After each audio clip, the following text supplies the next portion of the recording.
Luister hier. Ek wil hierdie ding in die atmosfeer los. Daar's mense wat mos vir my kwaad rondloop.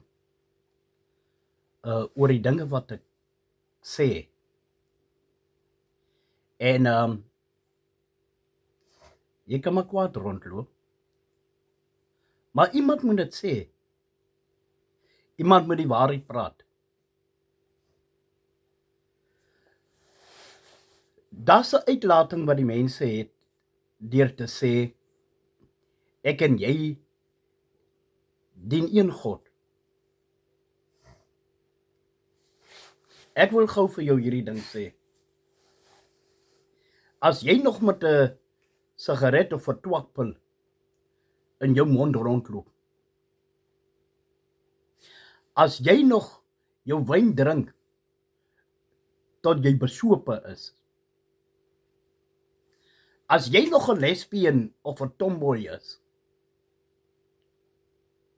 As jy nog 'n seksuele verhouding het buitekant die huwelik.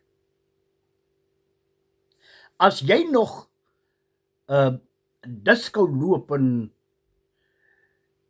losbandig is en dans vir die duiwel.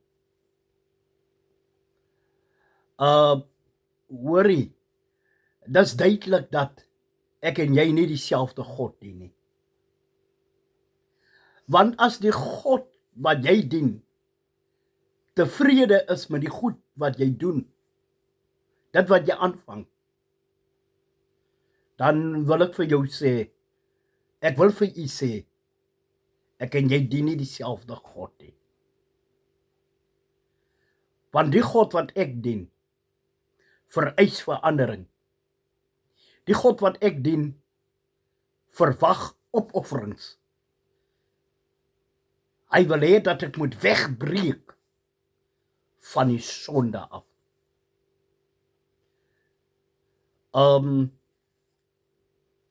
Jy kan nie God en Mammon dien nie. Jy moet net een Here dien.